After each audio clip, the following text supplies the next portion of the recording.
एक प्रश्न रह गया सी जो परसों पुछया सी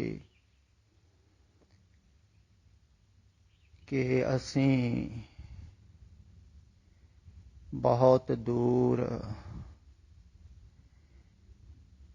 दूसरे देश दे विच रहने हाँ ते साडा उधार किवें होवेगा, असीं किवें बंधन मुक्त हो सकते हाँ।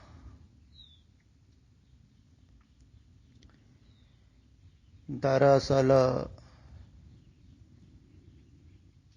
मैं दोवें ही गल्लां करदा हाँ। तुहानूं अगर ख्याल होवे भी दूर रह के भी मुक्त हो सकते हो, पर दूर रह के मुक्त होना औखा है, कठिन है। यह दोवें ही गल्लां ख्याल विच रखो ते समझो। जिवें अजोके समय च बच्चे स्कूल नहीं जा रहे हैं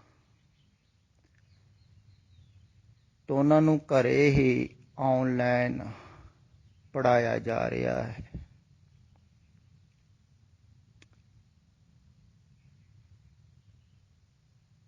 टीवी के माध्यम द्वारा जां लैपटॉप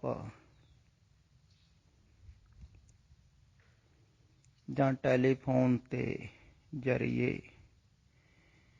बच्चियां नूं पढ़ाया जा रहा है। पर ऑनलाइन दूर तो ही बच्चा वो पढ़ सकता है जिहड़ा वास्तविक दे विच पढ़ना चाहुंदा है। शिक्षक मास्टर दूर बैठा होया है, ना उन्होंने डांट सकता, ना डपट सकता, ना घूर सकता, ना मार सकता, ना झिड़क सकता। उथों वो पढ़ा रहा है ते जेड़े ते बच्चे बिल्कुल ज़्यादा इच्छुक हैं पढ़न दे, जिन्हां दे दिमाग च इक्को ही ख्याल है भी पढ़ना है, कुछ बनना है, वो ही पढ़नगे। जेड़े बच्चे पढ़ना नहीं चाहुंदे हैं वो नहीं पढ़नगे। वो तो स्कूले टीचर के सामने ही नहीं पढ़ते हैं ते हुण ते बिल्कुल ही नहीं पढ़नगे। थोड़े दिन पहला एक मास्टर जी आए सन तो दस रहे सन भी जिहड़े नलायक बच्चे हैं ना उन्हां दे नंबर ज़्यादा आ रहे हैं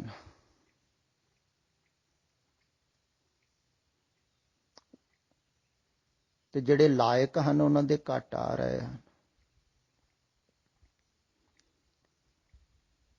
क्योंकि जिहड़ा नलायक है ना उन्होंने अपने आप नूं ते आउंदा नहीं है, वो दूसरिਆਂ को पुछ पुछ के करता है, नकल करता है। नलायक का अर्थ नकल करता है। नलायक जो है तो जिहड़ा लायक है जिन्हों पढ़ाई का शौक वो नकल नहीं करता। वो कहता जे मैं नकल की तो मैं अगे नहीं पढ़ सकता, मैं अगे तो पढ़ ही नहीं सकता जे नकल करके लिख गया तो नकल घट करते हैं। इस करके पेपरां दे विच उन्हां दे नंबर घट आउंदे हैं ते नलायक दूसरिਆਂ कोल पुछ पुछ के कर रहे हैं।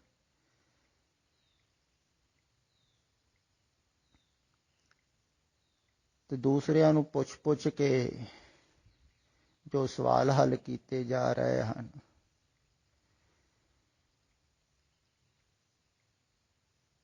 ਤੇ ਉਹ ਅੱਗੇ ਨਹੀਂ ਪੜ੍ਹ ਸਕਦੇ ਹਨ। ਉਹਨਾਂ ਦਾ ਮਨ ਹੀ ਨਹੀਂ ਹੈ ਦਰਅਸਲ ਪੜ੍ਹਾਈ। ਹੁਣ ਜਿਨ੍ਹਾਂ ਦਾ ਮਨ ਚੇਤੇ ਹੀ ਨਹੀਂ ਕਰਦਾ ਹੈ ਪੜ੍ਹਨ ਨੂੰ, ਤੇ ਉਹ ਤੇ ਪੜ੍ਹ ਹੀ ਨਹੀਂ ਨਾ ਸਕਦੇ ਹਨ। ਇਵੇਂ ਹੀ ਧਾਰਮਿਕ ਜਗਤ ਦੇ ਵਿੱਚ ਤੁਸੀਂ ਸਮਝਣਾ ਕਰੋ ਵੀ ਜਿਹੜੇ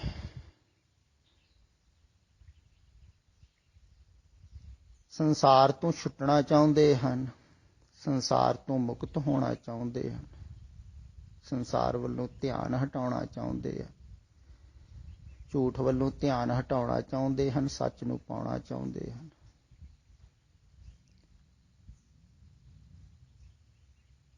ਉਹ ਤੇ ਦੂਰ ਬੈਠੇ ਹੀ ਲਾਹਾ ਲੈਣਗੇ। ਕਮ ਸੇ ਕਮ ਕੋਸ਼ਿਸ਼ ਤੇ ਕਰਨਗੇ ਨਾ ਝੂਠ ਤੋਂ ਛੁੱਟਣ ਦੀ।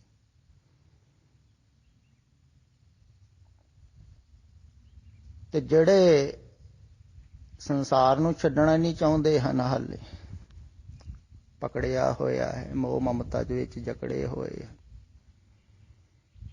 ਚਾਹਤ ਸੰਸਾਰ ਦੀ ਹੈ, ਵਾਸ਼ਨਾ ਸੰਸਾਰ ਦੀ,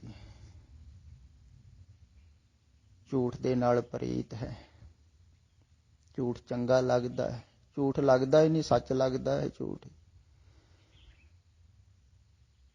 ਤੋ ਸੁਣਨਗੇ ਵੀ, ਪਰ ਫਿਰ ਵੀ ਅਮਲ ਨਹੀਂ ਕਰਨਗੇ।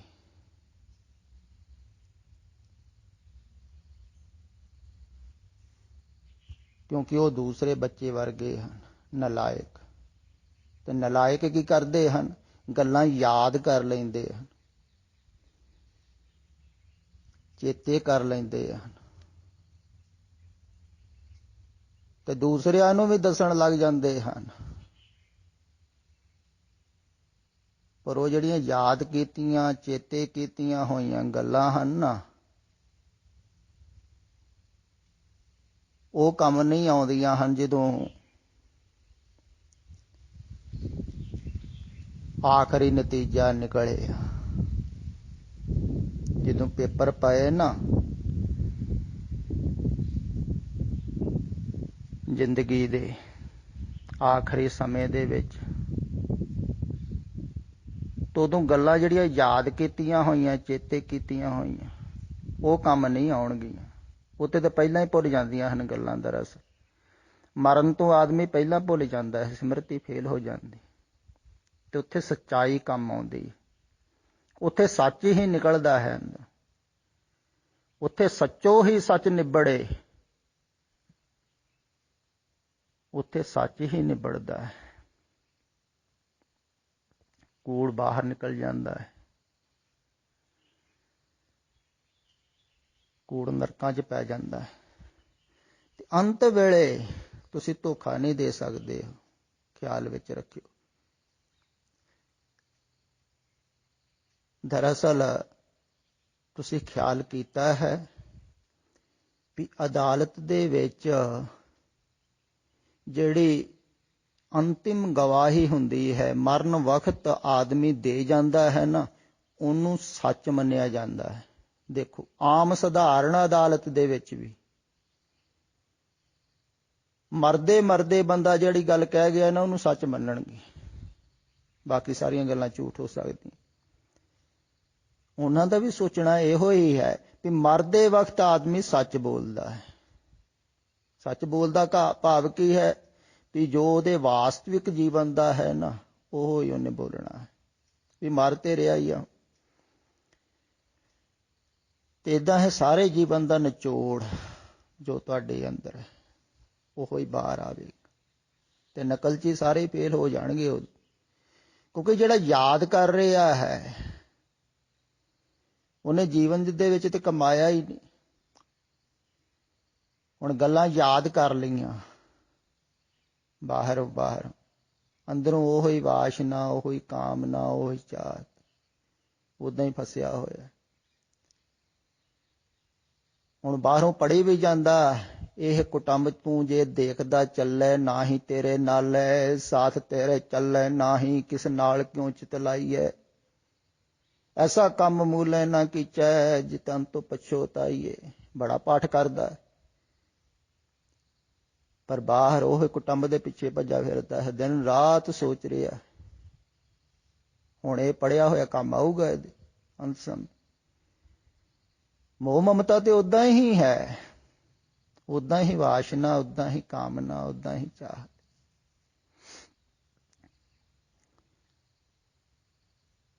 ਤੇ ਜਿਹੜਾ ਸਿਰਫ ਸੁਣ ਕੇ ਯਾਦ ਕਰ ਰਿਹਾ ਹੈ, ਇਧਰੋਂ ਉਧਰੋਂ ਪੜ੍ਹ ਸੁਣ ਕੇ, ਫਿਰ ਯਾਦ ਕਰਕੇ ਕਈ ਦੂਸਰੇ ਨੂੰ ਵੀ ਦੱਸ ਰਹੇ ਹਨ। ਪ੍ਰਚਾਰਕ ਵੀ ਬਣ ਜਾਂਦੇ ਹਨ, ਕਿਤਾਬਾਂ ਪੜ੍ਹ ਪੜ੍ਹ ਕੇ, ਸੁਣ ਸੁਣ ਕੇ। ਹੁਣ ਤੁਸੀਂ ਸੋਚੋ, ਜਿਹੜਾ ਪਹਿਲਾਂ ਹੀ ਨਲਾਇਕ ਹੈ, ਤੋਂ ਅੱਗੇ ਜਿਹਨਾਂ ਨੂੰ ਪੜ੍ਹਾ ਰਿਹਾ ਹੈ, ਉਹ ਕਿੰਨੇ ਕੁ ਲਾਇਕ ਹੋਣਗੇ? ਆਵੇ ਤਾਂ ਤੁਸੀਂ ਸੋਚੋ। ਜਿਹੜਾ ਪਹਿਲਾਂ ਹੀ ਨਲਾਇਕ ਸੀ, ਨਕਲ ਮਾਲ ਮਾਰ ਕੇ ਪੜ੍ਹਿਆ ਹੈ ਇੱਧਰੋਂ ਉੱਧਰ, ਉਹ ਦੂਸਰਿਆਂ ਨੂੰ ਪੜ੍ਹਾਵੇਗਾ ਤੇ ਤੁਸੀਂ ਆਪ ਸੋਚ ਸਕਦੇ ਹੋ ਕੀ ਪੜ੍ਹਾਵੇਗਾ? ਦੂਸਰਿਆਂ ਨੂੰ ਵੀ ਕਹੇਗਾ ਤੁਸੀਂ ਵੀ ਨਕਲੀ ਮਾਰੋ। ਮੈਂ ਨਕਲ ਮਾਰ ਕੇ ਪਾਸ ਹੁੰਦਾ ਰਿਹਾ ਤੇ ਤੁਸੀਂ ਵੀ ਨਕਲ ਮਾਰ ਮਾਰ ਕੇ ਪਾਸ ਹੋ ਜਾਓ।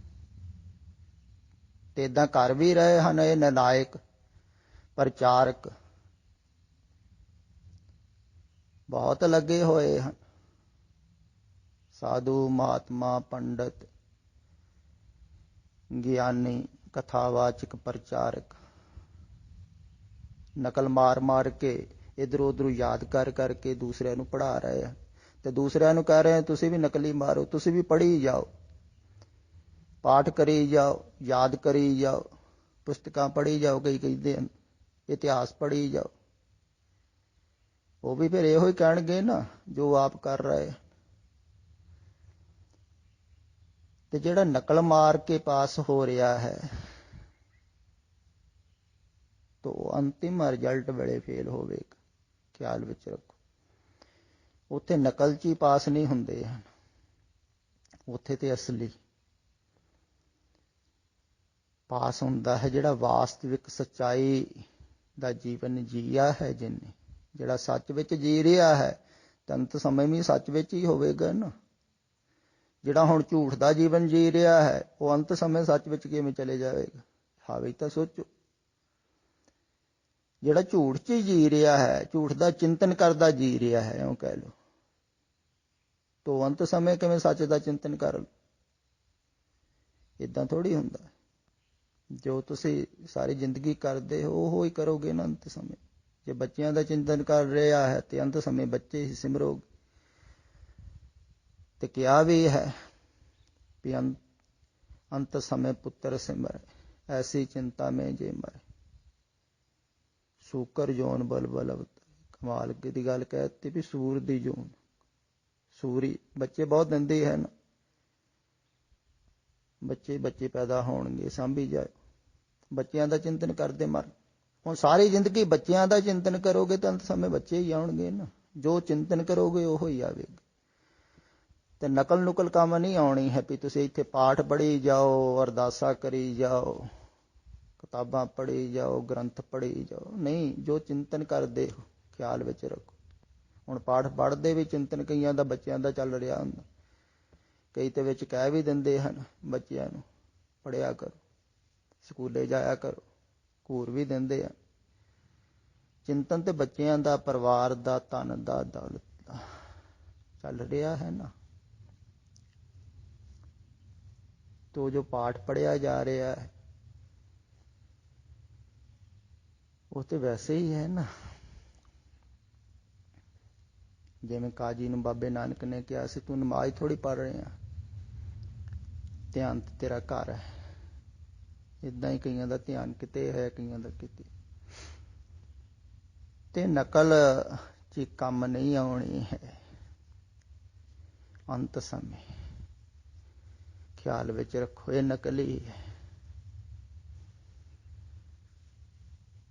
ਤੇ ਜਿਹੜੇ ਵਾਸਤਵਿਕ ਦੇ ਵਿੱਚ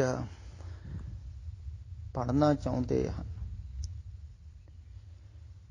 ਦੂਰ ਤੋਂ ਆਨਲਾਈਨ ਉਹ ਹੀ ਪੜ੍ਹ ਰਹੇ ਹਨ ਤੇ ਉਹ ਹੀ ਪੜ੍ਹ ਸਕਦੇ ਹਨ। ਫਿਰ ਅਧਿਆਤਮਿਕ ਜਗਤ ਦੇ ਵਿੱਚ ਗੱਲ ਉਲਟੀ ਹੈ, ਇਹ ਖਿਆਲ ਵਿੱਚ ਰੱਖਿਓ। ਸੰਸਾਰਿਕ ਵਿਦਿਆ ਤੇ ਬਾਹਰੋਂ ਲੈਣੀ ਪੈਂਦੀ ਹੈ, ਸਿੱਖਣੀ ਪੈਂਦੀ ਹੈ। ਸੰਸਾਰ ਵਿੱਚ ਕਾਮਯਾਬ ਹੋਣਾ ਤੇ ਸਿੱਖਣਾ ਪੈਂਦਾ ਹੈ ਕੁਝ, ਪਰ ਅਧਿਆਤਮ ਵਿੱਚ ਬਿਲਕੁਲ ਉਲਟਾ ਹੈ। ਇੱਥੇ ਸਿੱਖਣਾ ਨਹੀਂ ਪੈਂਦਾ ਹੈ, ਇੱਥੇ ਭੁਲਾਉਣਾ ਪੈਂਦਾ ਹੈ। ਇੱਥੇ ਜੋ ਯਾਦ ਕੀਤਾ ਹੈ ਨਾ, ਸਭ ਭੁੱਲਣਾ ਹੈ। ਇਹ ਜੋ ਨਕਲਚੀ ਲੋਕਾਂ ਨੇ ਯਾਦ ਕਰਵਾਇਆ ਹੈ ਨਾ ਤੁਹਾਨੂੰ, ਉਹ ਭੁਲਾਉਣਾ ਹੈ। ਕਿਉਂਕਿ ਨਕਲਚੀ ਲੋਕਾਂ ਨੇ ਯਾਦ ਕਰਵਾ ਦਿੱਤਾ, ਧਰਮ, ਮਜ਼ਹਬ, ਜਾਤੀ ਪਾਤੀ ਜੋ ਵੀ ਯਾਦ ਕਰਾਇਆ ਇਹ ਨਕਲਚੀ ਲੋਕਾਂ ਨੇ ਯਾਦ ਕਰਵਾਤਾ। ਇਹ ਸਭ ਭੁੱਲਣਾ ਹੈ, ਇਹ ਝੂਠ ਹੈ। ਇੱਧਰ ਤੇ ਉਲਟਾ ਕੰਮ ਹੋਵੇਗਾ, ਭੁਲਾਉਣਾ ਹੈ, ਗਵਾਉਣਾ ਹੈ, ਖੋਣਾ ਹੈ।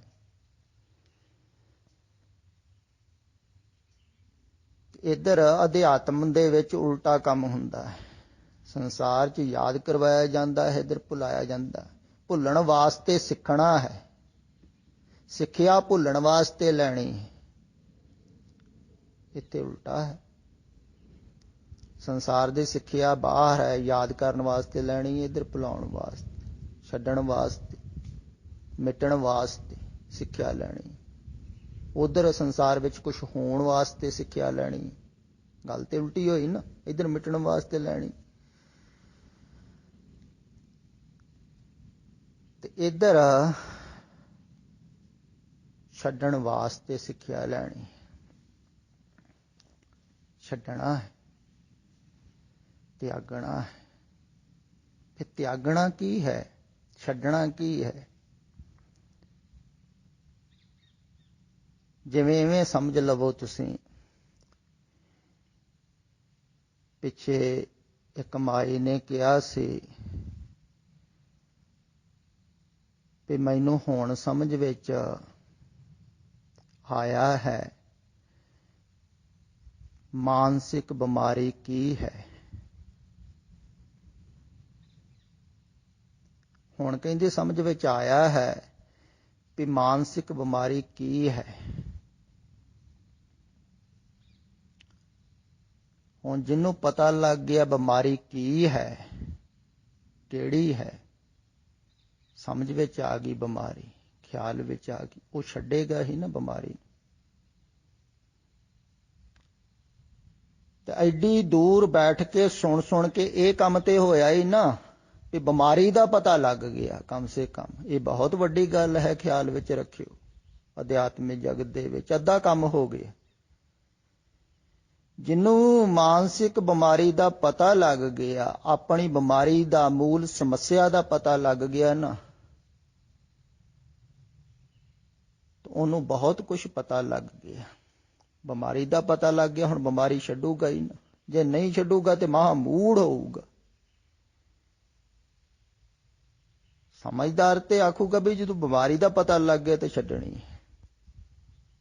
ਤੇ ਇਹ ਬਿਮਾਰੀ ਛੱਡਣ ਵਾਸਤੇ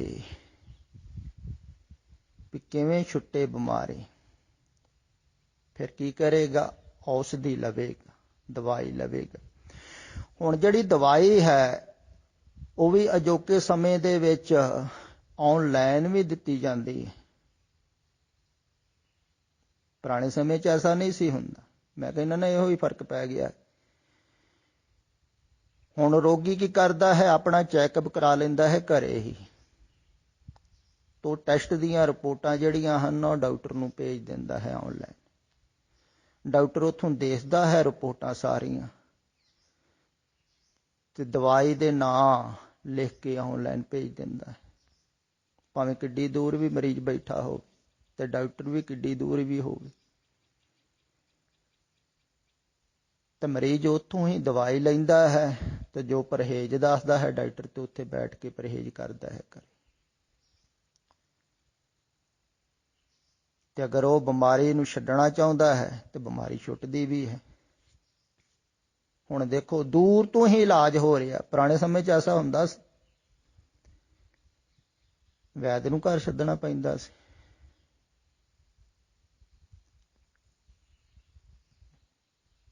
ਬਾਬੇ ਨਾਨਕ ਦੇ ਘਰ ਛੱਡਿਆ ਸੀ ਨਾ ਵੈਦ, ਵੀ ਦੇਖੋ ਇਹਨੂੰ ਕੀ ਹੋ ਗਿਆ।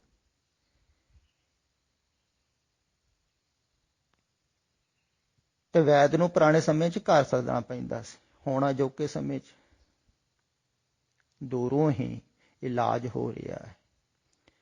ਫਿਰ ਵੀ ਖਿਆਲ ਵਿੱਚ ਰੱਖੋ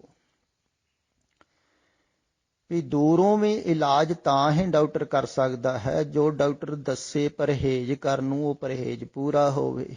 ਜੋ ਦਵਾਈ ਦੱਸੇ ਉਹ ਦਵਾਈ ਪੂਰੀ ਖਾਈ ਜਾਵੇ, ਬਿਲਕੁਲ ਉਸੇ ਢੰਗ ਨਾਲ ਜਿਸ ਢੰਗ ਨਾਲ ਉਹਨੇ ਦੱਸੀ ਹੈ। ਤੇ ਫਿਰ ਮਰੀਜ਼ ਜਿਹੜਾ ਹੈ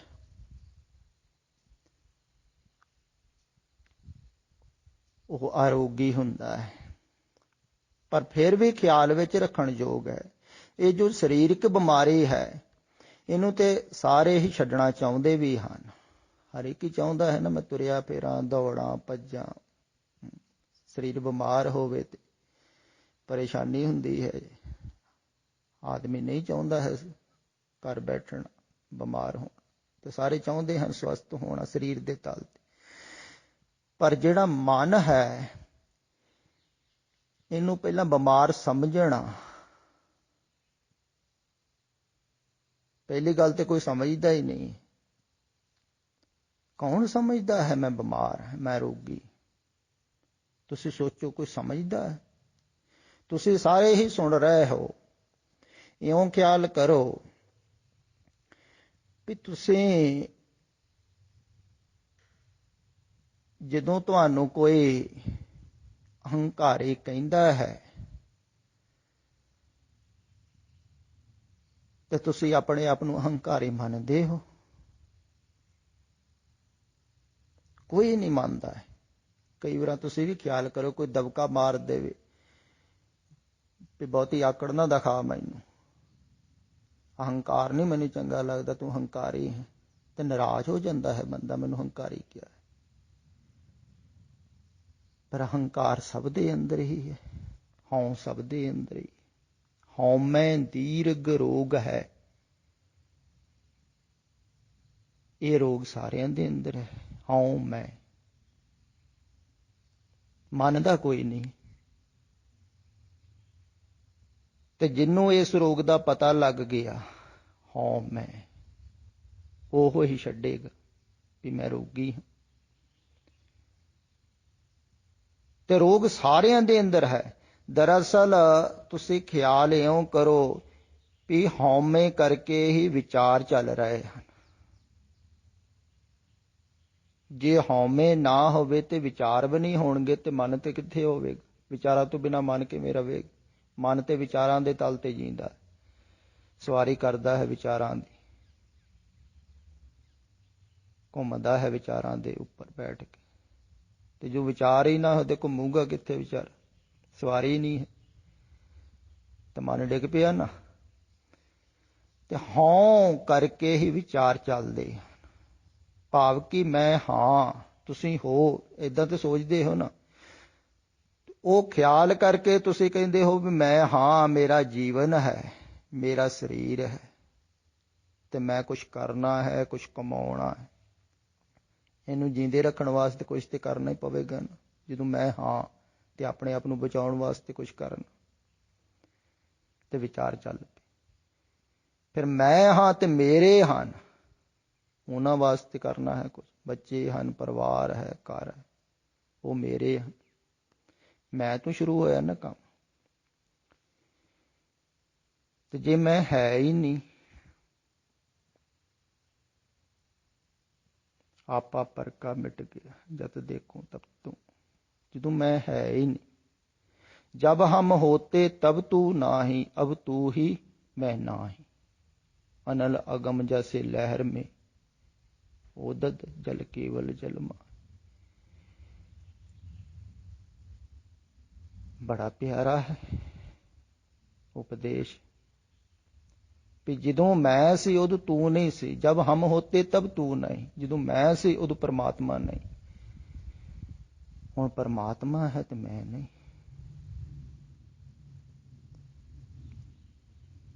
तो ਜਦੋਂ मैं नहीं है उदों विचार भी नहीं है। परमात्मा को सोच थोड़ी रहा है, परमात्मा को सोच सोच के थोड़ी कुछ करता है। ਉਹਦੀ ਤੇ ਮੌਜੂਦਗੀ 'ਚ ਸਭ ਕੁਝ ਹੁੰਦਾ ਹੈ। ਸਾਸਵਤ ਦੇ ਵਿੱਚ ਸਭ ਕੁਝ ਹੁੰਦਾ ਹੈ। ਸਾਸਵਤ ਨੂੰ ਵਿਚਾਰ ਕਰਨ ਦੀ ਲੋੜ ਨਹੀਂ ਪੈਂਦੀ। ਇਹ ਗੱਲ ਖਿਆਲ ਵਿੱਚ ਤੁਹਾਡੇ ਨਹੀਂ ਆਈ ਹੋਵੇਗੀ, ਪਹਿਲਾਂ ਵੀ ਕਹੀ ਹੈ, ਪਰ ਐਸਾ ਕੋਈ ਦੱਸਦਾ ਵੀ ਨਹੀਂ ਹੈ। ਪਰਮਾਤਮਾ ਨੂੰ ਸੋਚਣ ਦੀ ਲੋੜ ਥੋੜੀ, ਤੇ ਜਿਹੜਾ ਪਰਮਾਤਮਾ ਵਿੱਚ ਹੋ ਜਾਂਦਾ ਸੋਚਦਾ ਥੋੜੀ, ਉਹਦੇ ਵਿਚਾਰ ਬੰਦ ਹੋ ਜਾਂਦੇ। ਵਿਚਾਰ ਸੰਸਾਰ 'ਚ ਚੱਲਦੇ, ਮੈਂ ਦੁਆਰਾ ਚੱਲਦੇ, ਮੈਂ ਹਾਂ,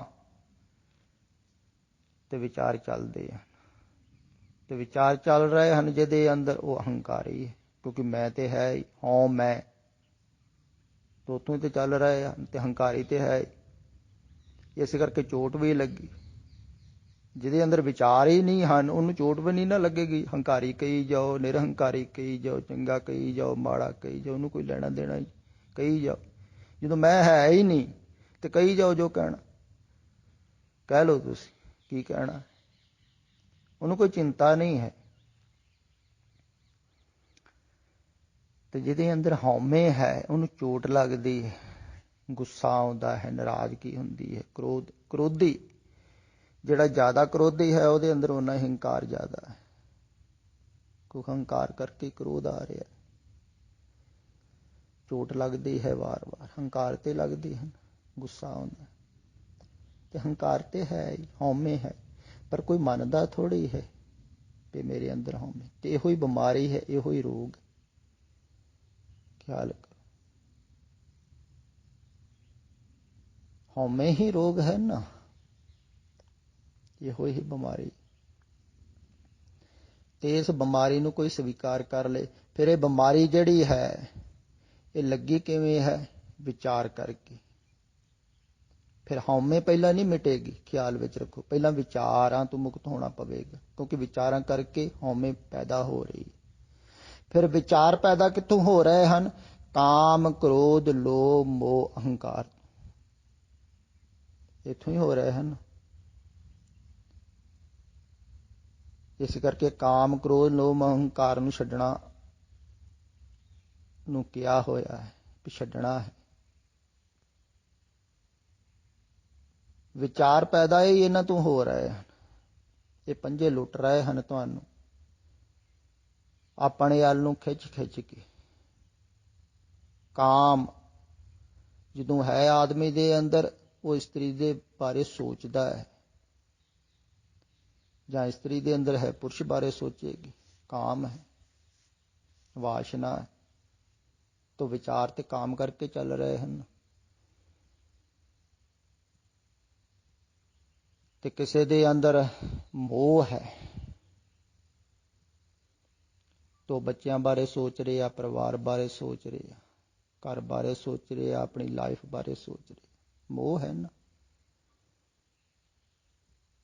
ਤੇ ਸੋਚ ਰਿਹਾ। ਲੋਭ ਹੈ ਤੇ ਧਨ ਬਾਰੇ ਸੋਚ ਰਿਹਾ, ਪ੍ਰਾਪਰਟੀ ਬਾਰੇ ਸੋਚ ਰਿਹਾ। ਹੰਕਾਰ ਹੈ ਤੇ ਹਰ ਵਕਤ ਆਦਮੀ ਖਿਆਲ ਰੱਖਦਾ ਹੈ ਮੇਰੀ ਬੇਇੱਜ਼ਤੀ ਨਾ ਹੋ ਜਾਵੇ, ਇੱਜ਼ਤ ਮਾਣ ਬਣਿਆ ਰਹੇ, ਵਡਿਆਈ ਮਿਲਦੀ ਰਹੇ, ਪ੍ਰਭੁਤਾ ਮਿਲਦੀ ਰਹੇ, ਇਹ ਖਿਆਲ ਵਿੱਚ ਰੱਖ। ਤੇ ਬਿਮਾਰੀਆਂ ਹਨ, ਇਹਨਾਂ ਤੇ ਚੋਟ ਲੱਗੇ ਤੇ ਕ੍ਰੋਧ ਆਉਂਦਾ।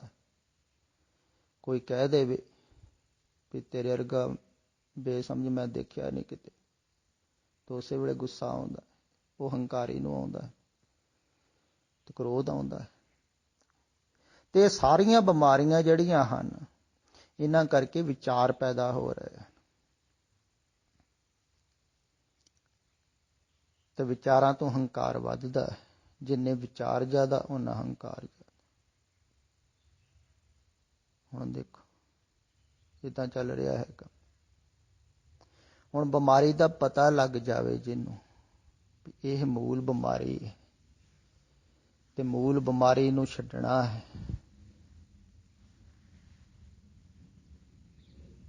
ਤੇ ਛੱਡਣ ਵਾਸਤੇ ਪਰਹੇਜ਼ ਕਰਨਾ ਹੈ। ਹੁਣ ਫਿਰ ਖਿਆਲ ਵਿੱਚ ਰੱਖਿਓ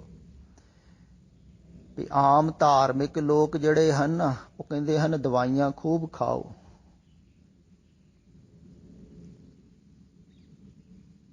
ਤੁਸੀਂ ਰੋਗ ਰਹਿਤ ਹੋ ਜਾਓਗੇ।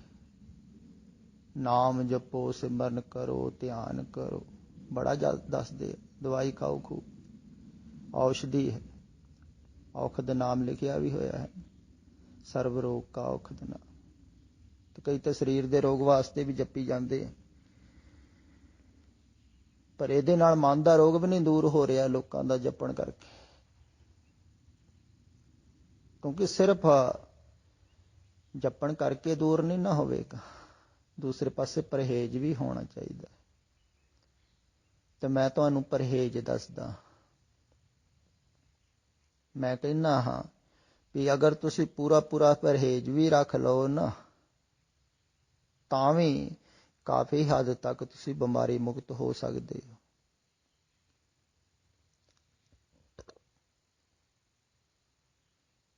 ਤੇ ਦੂਰ ਤੋਂ ਇੰਨਾ ਕੰਮ ਤੇ ਹੋ ਹੀ ਸਕਦਾ ਹੈ ਨਾ, ਤੇ ਹੋ ਵੀ ਰਿਹਾ ਹੈ। ਬਹੁਤ ਪਰਹੇਜ਼ ਰੱਖ ਵੀ ਰਹੇ ਹਨ, ਥੋੜੀ ਥੋੜੀ ਬਿਮਾਰੀ ਤੋਂ ਰਹਿਤ ਹੋ ਵੀ ਰਹੇ ਹਨ। ਕਿਉਂਕਿ ਬਿਮਾਰੀ ਬਹੁਤ ਭਿਅੰਕਰ ਹੈ, ਬੜੀ ਗਹਿਰੀ ਹੈ, ਜਨਮਾਂ ਜਨਮਾਂਤਰਾਂ ਦੀ ਲੱਗੀ ਹੋਈ ਦੀਰਘ ਰੋਗ ਹੈ।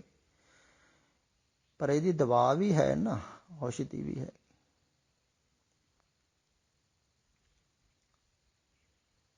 दारू पीए समान दवा भी है। ਤੇ ਦਵਾ ਤੋਂ ਪਹਿਲਾਂ ਪਰਹੇਜ਼। ਅਗਰ ਤੁਸੀਂ ਪਰਹੇਜ਼ ਰੱਖੋਗੇ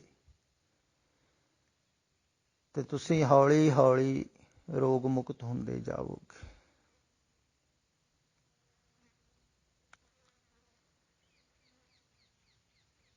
ਤੇ ਦੂਰ ਤੋਂ ਸੁਣ ਕੇ ਹੀ ਤੁਸੀਂ ਪਰਹੇਜ਼ ਰੱਖ ਸਕਦੇ ਹੋ, ਜਾਂ ਆਪਣੇ ਰੋਗ ਦਾ ਹੀ ਤੁਹਾਨੂੰ ਪਤਾ ਲੱਗ ਸਕਦਾ ਹੈ, ਤੇ ਪਤਾ ਲੱਗ ਵੀ ਰਿਹਾ ਹੈ।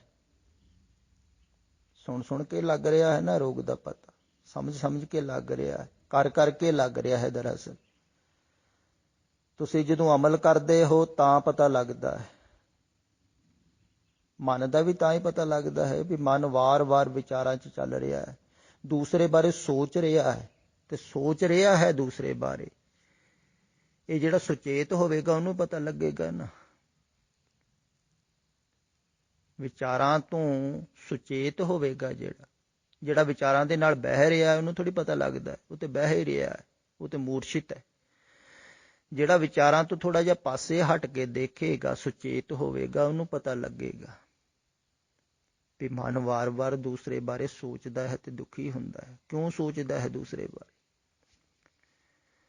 ਦੂਸਰੇ ਦੀ ਲਾਈਫ ਵੀ ਪਰਮਾਤਮਾ ਨੇ ਬਣਾਈ ਹੋਈ ਹੈ, ਦਿੱਤੀ ਹੋਈ ਹੈ। ਉਹ ਜਿੱਦਾਂ ਚਾਹਵੇਗਾ ਉਦਾਂ ਚਲਾਵੇਗਾ। ਤੂੰ ਕੌਣ ਹੁੰਦਾ ਉਹਦੇ ਬਾਰੇ ਸੋਚਣ ਵਾਲਾ, ਨਿਰਣੇ ਕਰਨ ਵਾਲਾ? ਜਦੋਂ ਪਰਮਾਤਮਾ ਹੀ ਚਲਾ ਰਿਹਾ ਹੈ, ਪਰਮਾਤਮਾ ਨੇ ਪੈਦਾ ਕੀਤਾ ਹੈ, ਤੇ ਉਹਦੇ ਹੁਕਮ ਅਨੁਸਾਰ ਹੀ ਚੱਲ ਰਹੇ ਹਨ, ਤੇ ਉਹ ਹੀ ਚਲਾ ਰਿਹਾ ਹੈ। ਤੇ ਤੂੰ ਕਿਉਂ ਉਹਦੇ ਬਾਰੇ ਸੋਚ ਰਿਹਾ? ਇਹ ਤੇ ਮੂੜਤਾ ਹੀ ਹੈ ਨਾ, ਬੇਸਮਝੀ। ਦੂਸਰੇ ਬਾਰੇ ਸੋਚਣਾ ਹੀ ਬੇਸਮਝੀ ਹੈ।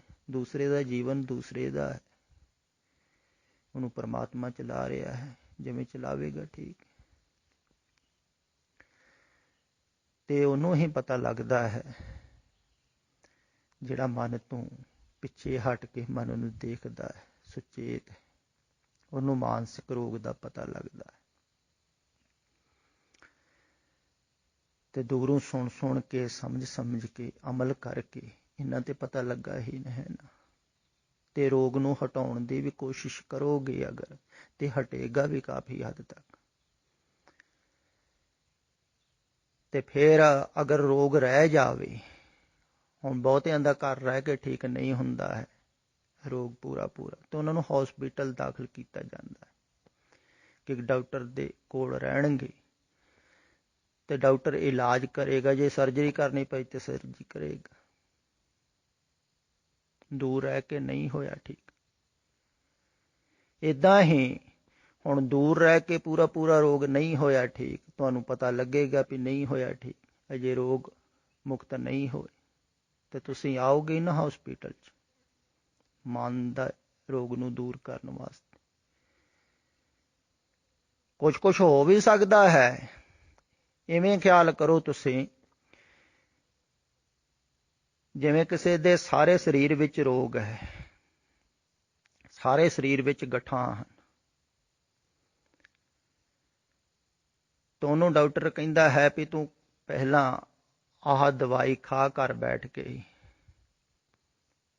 ਵੀ ਸਾਰੇ ਸਰੀਰ ਦੀਆਂ ਗਠਾਂ ਆਪਰੇਸ਼ਨ ਕਰਕੇ ਸਰਜਰੀ ਕਰਕੇ ਨਹੀਂ ਕੱਢੀਆਂ ਜਾ ਸਕਦੀਆਂ। ਇਹ ਸਾਰੀਆਂ ਗਠਾਂ ਜਦੋਂ ਇੱਕ ਹੋ ਜਾਣਗੀਆਂ, ਇੱਕ ਜਗ੍ਹਾ ਆ ਜਾਣਗੀਆਂ, ਤੇ ਫਿਰ ਅਸੀਂ ਸਰਜਰੀ ਕਰਕੇ ਆਪਰੇਸ਼ਨ ਕਰਕੇ ਇੱਕ ਗੱਠ ਨੂੰ ਕੱਢ ਸਕਦੇ। ਸਾਰੇ ਸਰੀਰ ਨੂੰ ਨਹੀਂ ਕੱਟਿਆ ਵੱਢਿਆ ਜਾ ਸਕਦਾ। ਏਦਾਂ ਹੀ ਇਹ ਹੰਕਾਰ ਰੂਪੀ ਗੱਠਾਂ ਹਨ। ਇਹਨਾਂ ਨੂੰ ਗ੍ਰੰਥੀ ਕਿਹਾ ਵੀ ਹੈ, ਹੰਕਾਰ ਨੂੰ ਗ੍ਰੰਥੀ ਹੈ, ਗੱਠ ਹੈ। ਇਹ ਗੱਠਾਂ ਬਹੁਤ ਹੋ ਗਈਆਂ। ਹੰਕਾਰ ਤੁਹਾਡਾ ਸੰਸਾਰ ਵਿੱਚ ਫੈਲਿਆ ਹੋਇਆ ਹੈ, ਚਾਰ ਛਪੇਰੇ, ਜਿਵੇਂ ਸਰੀਰ ਦੇ ਵਿੱਚ ਸਾਰੇ 'ਚ ਗੱਠਾਂ ਹਨ, ਏਦਾਂ ਤੁਹਾਡਾ ਮਨ ਚਾਰ ਛਪੇਰੇ ਫੈਲਿਆ ਹੋਇਆ। ਤੈਨੂੰ ਕਿਹਾ ਜਾਂਦਾ ਹੈ ਵੀ ਚਾਰ ਛਪੇਰੇ ਤੋਂ ਗੱਠਾਂ ਜਿਹੜੀਆਂ ਹਨ ਉਹ ਖੋਲੀਆਂ ਜਾਣ, ਚਾਰ ਛਪੇਰੇ ਦੀਆਂ ਗੱਠਾਂ ਇੱਕ ਜਗ੍ਹਾ ਆ ਜਾਣ। ਜਿੱਦਾਂ ਸਰੀਰ ਦੀ ਗੱਠ ਇੱਕ ਜਗ੍ਹਾ ਆ ਗਈ, ਇੱਕ ਗੱਠ ਰਹਿ ਗਈ, ਏਦਾਂ ਮਾਨਸਿਕ ਗੱਠ ਰਹਿ ਜਾਵੇ, ਬਾਹਰੋਂ ਸੰਸਾਰ ਵੱਲੋਂ ਧਿਆਨ ਹਟ ਜਾਵੇ। ਜਿੰਨਾ ਹਟਾ ਸਕੋ ਤੁਸੀਂ, ਓਨੇ ਹੀ ਤੁਸੀਂ ਬਾਹਰਲੀਆਂ ਗੱਠਾਂ ਤੋਂ ਮੁਕਤ ਹੋ ਜਾਓਗੇ। ਪਰਿਵਾਰ ਨਾਲ ਗੱਠ ਬੱਧੀ ਹੈ, ਸੋਚ ਸੋਚ ਕੇ, ਕਾਰੋਬਾਰ ਨਾਲ ਬੱਧੀ ਹੈ, ਕਿਸੇ ਦੀ ਕਿਤੇ ਨਾ ਬੱਧੀ, ਕਿਸੇ ਨੇ ਕਿਸੇ ਬੱਧੀ, ਤਾਂ ਉਹਦੇ ਨੂੰ ਛੁਟਕਾਰਾ ਹੋ ਸਕਦਾ ਜੇ ਨਾ ਸੋਚੋ। ਤੇ ਫਿਰ ਤੁਹਾਡੀ ਇੱਕ ਗੱਠ ਰਹਿ ਜਾਏਗੀ ਸਿਰਫ ਹਉਂ ਦੀ, ਖਿਆਲ ਵਿੱਚ ਰੱਖੋ। ਉਹ ਗੱਠ ਤੁਸੀਂ ਆਪ ਨਹੀਂ ਕੱਢ ਸਕਦੇ ਹੋ। ਜਿਵੇਂ ਮਰੀਜ਼ ਆਪਣੇ ਆਪ ਆਪਰੇਸ਼ਨ ਕਰਕੇ ਆਪਣੀ ਗੱਠ ਨਹੀਂ ਕੱਢ ਸਕਦਾ, ਉਵੇਂ ਹੀ ਹੰਕਾਰ ਰੂਪੀ ਗੱਠ ਆਪਣੇ ਆਪ ਕੱਢਣੀ ਬਹੁਤ ਕਠਿਨ ਹੈ। ਆਪਣੇ ਆਪ ਆਪਣਾ ਆਪਰੇਸ਼ਨ ਕਰਨਾ, ਆਪਣੇ ਆਪ ਨੂੰ ਮਾਰਨਾ, ਆਪਣੇ ਆਪ ਹੀ ਆਪਣਾ ਗਲਾ ਘੁੱਟਣਾ ਬਹੁਤ ਕਠਿਨ ਹੈ। ਤੇ ਆਪਣੇ ਆਪ ਆਪਣੀ ਗ੍ਰੰਥੀ ਨੂੰ ਕੱਢਣਾ ਕਠਿਨ ਹੈ। ਪਰ ਬਾਹਰਲੀਆਂ ਗੱਠਾਂ ਛੁੱਟ ਜਾਣ, ਇੱਕ ਗੱਠ ਰਹਿ ਜਾਵੇ, ਫਿਰ ਤੁਸੀਂ ਹਸਪੀਟਲ ਆਓ, ਫਿਰ ਛੇਤੀ ਤੁਸੀਂ ਰੋਗ ਮੁਕਤ ਹੋ ਸਕਦੇ ਹੋ, ਸਵਸਥ ਹੋ ਸਕਦੇ ਹੋ, ਆਰੋਗੀ ਹੋ ਸਕਦੇ ਹੋ, ਮੁਕਤ ਹੋ ਸਕਦੇ ਹੋ। ਹਾਂ, ਅਗਰ ਗੱਠਾਂ ਬਾਹਰਲੀਆਂ ਨਾ ਹੀ ਛੁੱਟ ਰਹੀਆਂ ਹੋਣ, ਸੰਸਾਰ 'ਚ ਰਹਿ ਕੇ ਕਠਿਨ ਵੀ ਹੈ ਸਾਰੀਆਂ ਗੱਠਾਂ ਨੂੰ ਛੱਡਣਾ, ਜਾਲ ਨੂੰ ਤੋਂ ਮੁਕਤ ਹੋਣ, ਫਿਰ ਵੀ ਤੁਸੀਂ ਹਸਪੀਟਲ ਆਓਗੇ ਤਾਂ ਉੱਥੇ ਵੀ ਇਲਾਜ ਹੌਲੀ ਹੌਲੀ ਹੋ ਸਕਦਾ ਹੈ, ਤੇ ਧੀਰੇ ਧੀਰੇ ਸਾਰੀਆਂ ਗੱਠਾਂ ਤੋਂ ਤੁਸੀਂ ਮੁਕਤ ਹੋ ਸਕਦੇ ਹੋ। ਖਿਆਲ ਵਿੱਚ ਰੱਖੋ, ਇਹ ਪ੍ਰਮਾਣ ਦਿੱਤਾ ਹੈ, ਸਮਝੋ, ਤੇ ਮਨ ਰੂਪੀ ਗੱਠ ਤੋਂ ਵੀ ਤੁਸੀਂ ਮੁਕਤ ਹੋ ਸਕਦੇ।